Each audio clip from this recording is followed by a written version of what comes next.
अगर आप भी चाहते हैं JM के म्यूजिक का ऑडियो वीडियो सबसे पहले आप तक पहुंचे, तो हमारे चैनल को सब्सक्राइब करें और साथ ही बेल आइकन के घंटी को दबाना ना भूलें।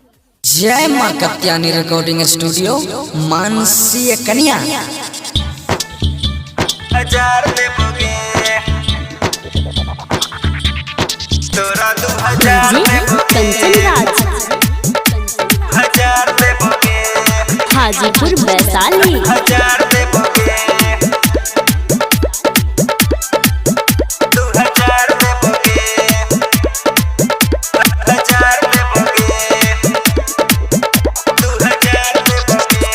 बंगाल वाली छोरी हमर मुड गरमाइल छे, डीजे पर नाचे सब छोरा पगलाइल छे। बंगाल वाली छोरी हमर मुड गरमाइल छे, डीजे पर नाचे सब छोरा पगलाइल छे। बोल बीजे बेसी चोली पार देबोगे एगो ठुमका पे तोरा 2000 देबोगे, एगो ठुमका पे तोरा 2000 देबोगे। बंगाल वाली छोरी हमर मुड गरमाइल छे, डीजे पर नाचे सब छोरा पगलाइल छे। बोल बीजे बेसी चोली पार देबोगे एगो ठुमका पे तोरा 2000 देबोगे, एगो ठुमका पे तोरा 2000 देबोगे। 1000 देबोगे 2000 देबोगे डीजे कंचन राज 1000 देबोगे हाजीपुर वैशाली 2000 देबोगे 1000 देबोगे 2000 देबोगे। भागलपुर में नाचिली कदल को कान बाली, नगचिया में गईली बनल को तोरा साली। बेगूसराय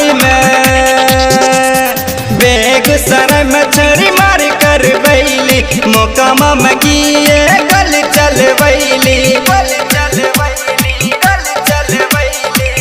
गया में लहंगा उधार देतोगे एगो ठुमका पे तोरा 2000 देबोगे, एगो ठुमका पे तोरा 2000 देबोगे, एगो ठुमका पे तोरा 2000 देबोगे। 1000 देबोगे 2000 देबोगे डीजे कंचन राज 1000 देबोगे हाजीपुर वैशाली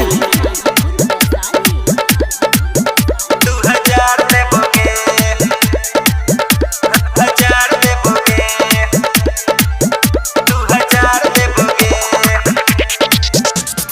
गदरल जवानी तोरा लगे छो बम गे, लहंगा उठा के छोरी नाचे छमा छम गे।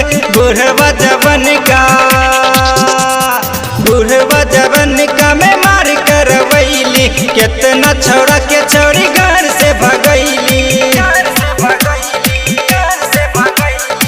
बीबर भोजपुरिया तोरा तार देतोगे एगो ठुमका पे तोरा 2000 देबोगे, एगो ठुमका पे तोरा 2000 देबोगे, एगो ठुमका पे तोरा 2000 देबोगे।